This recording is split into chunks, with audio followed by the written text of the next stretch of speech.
जय सच्चिदानंद जी। आज का शुभ सत्संग 26 दिसंबर दिन शुक्रवार।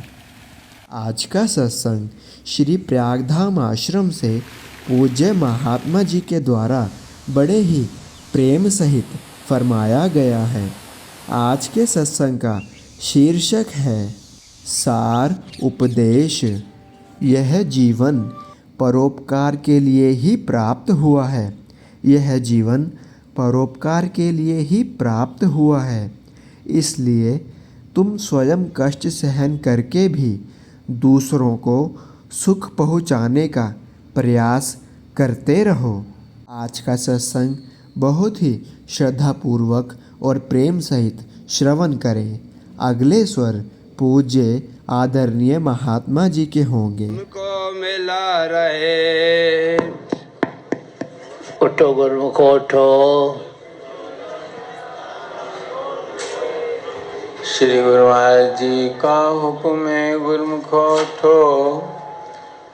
श्री गुरु महाराज जी का हुक्म है गुरुमुख उठो। गुरुर्ब्रह्मा गुरुर्विष्णुर्गुरुर्देवो महेश्वरा गुरु साक्षात् परं ब्रह्म तस्मै श्री गुरुवे नमः। गुरु साक्षात् परं ब्रह्म तस्मै श्री गुरुवे नमः। विचारवान गुरुमुखो, सम्मुख शोभायमान श्री श्री 108 श्री हुजूर सतगुरु देव जी महाराज के पावन दर्शन करते हुए प्रेम सहित बोलिए जयकारा। बोल मेरे श्री गुरु महाराज की जय। आप जानते ही हैं कि पौष महीना चल रहा है।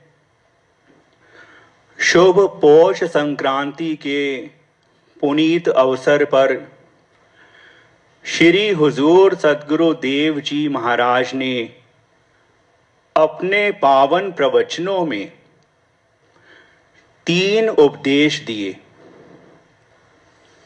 पहले फरमाया कि गुरु समान दाता नहीं, 3 लोक मंझार, जो बख्शे सतनाम धन, भक्ति अमोलक सार। शब्द बिल्कुल सरल हैं और अर्थ भी स्पष्ट है कि तीनों लोकों में सतगुरु के समान कोई भी दाता यानी देने वाला नहीं है। क्या देने वाला? कि नाम का सच्चा धन, वह नाम जिसको जपने से भक्ति रूपी अनमोल और सार पदार्थ की प्राप्ति होती है। यह सार पदार्थ इकट्ठा होता है। आगे फरमाया कि जिसका मुख गुरु की तरफ है वही गुरुमुख कहलाता है। और पावन प्रवचनों की पूर्णता के दौरान यह फरमाया कि आप सब सद्गुरु की आज्ञा में चलते हैं। यही सेवक का धर्म है। अपने सेवक धर्म की पालना करते हुए जन्म सफल करें। श्री रामचरितमानस में वर्णन है कि धर्म ते बिरति जोग ते ज्ञाना, ज्ञान मोक्ष प्रद वेद बखाना, जाते बेग द्रवों में भाई, सो मम भगति भगत सुखदाई, सो मम भगति भगत सुखदाई। कि धर्म यानी कर्तव्य यानी फर्ज, कि अपने फर्ज की अदायगी करने से, अपने धर्म की पालना करने से क्या होता है कि संसार और संसार के पदार्थों से वैराग हो जाता है। योग साधना से आत्मा परमात्मा का ज्ञान होता है और ज्ञान होने पर मोक्ष मिलता है, ऐसा वेदों में वर्णन है। और हे भाई, ये वचन भगवान श्री राम जी अपने छोटे भाई लक्ष्मण जी को फरमा रहे हैं कि हे भाई, जिससे मैं बहुत जल्दी प्रसन्न होता हूं वह मेरी भक्ति है, जो भक्तों को सुख देने वाली है।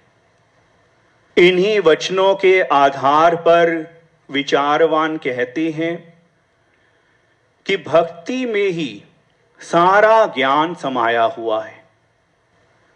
भक्ति के बिना ज्ञान अहंकार का प्रतीक है और भक्ति से युक्त ज्ञान नम्र बना देता है। नम्रता से भक्ति और भक्ति से मुक्ति की उपलब्धि हो जाती है।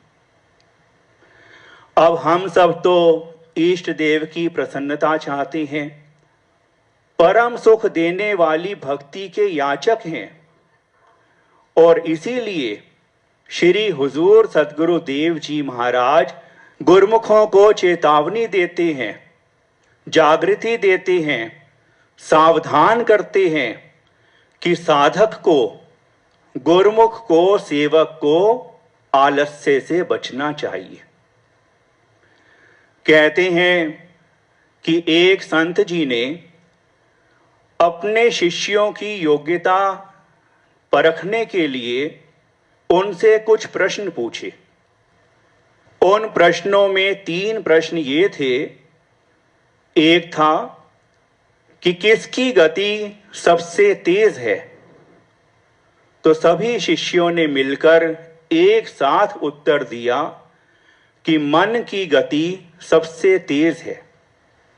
उन्होंने अगला प्रश्न पूछा कि कौन सब जगह छाया हुआ है, तो उन्होंने एक स्वर में उत्तर दिया कि अज्ञान सब जगह छाया हुआ है।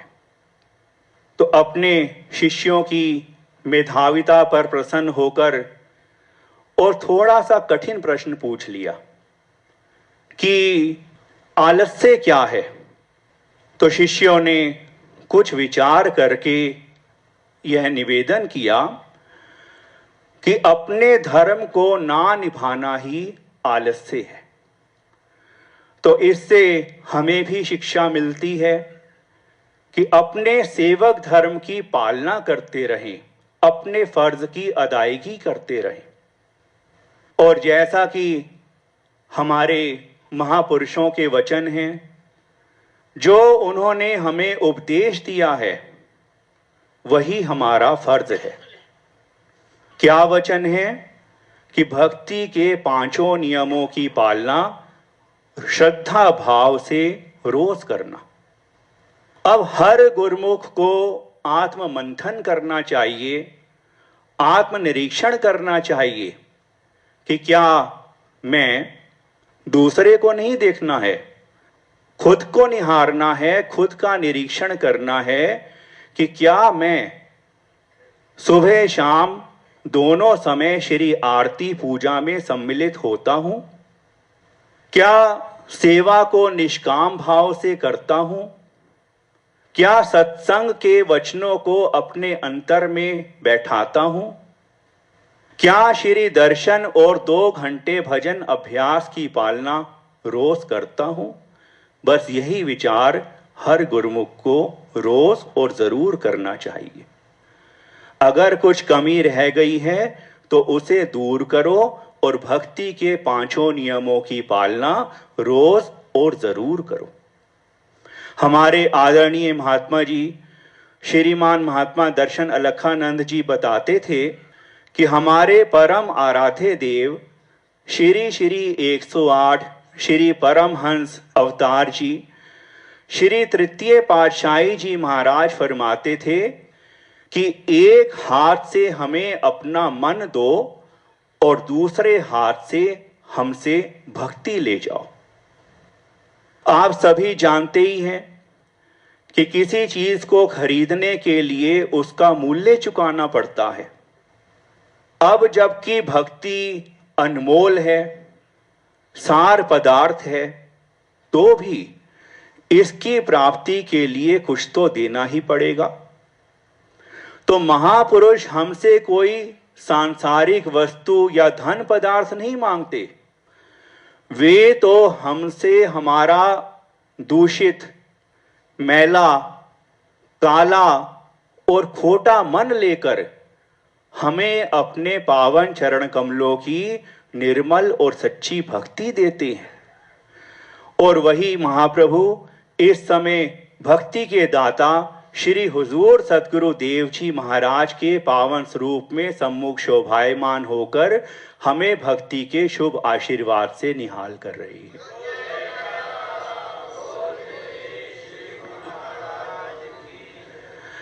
आज सुबह सत्संग में भी वर्णन हो रहा था, मानो भगवान श्री राम जी ने अपना सारा ही स्नेह उड़ेल दिया हो। जैसे शहद में सने हुए मीठे शब्द हो, भक्ति मती माता शबरी जी पर उन्होंने यह भेद उजागर कर दिया कि कह रघुपति सुन भामिनी बाता, मानव एक भक्ति कर नाता। अब यह हमारा महान सौभाग्य है कि इस युग में भी हमें समय के पूर्ण महापुरुषों की शरण संगत मिली है। उनकी रहनुमाई में, उनकी कृपा से हमें भक्ति करने का शुभ अवसर मिला है। हम यह कमाई कर पा रहे हैं। अब सभी के लिए यह जरूरी है कि गुरुमुख जन अपने धर्म की, अपने फर्ज की अदायगी करते रहें। जहां भी रहते हैं भक्ति के पांचों नियम श्री आरती, पूजा, सत्संग, सेवा, पावन श्री दर्शन, ध्यान और 2 घंटे भजन अभ्यास का पालन श्रद्धा भाव से रोज करते रहें, जिससे महापुरुषों की कृपा, प्रसन्नता एवं शुभ आशीर्वाद की प्राप्ति होती रहे। भक्ति रूपी अनमोल और सार पदार्थ इकट्ठा हो, जिससे यह दुर्लभ मानव जन्म सफल हो जाए।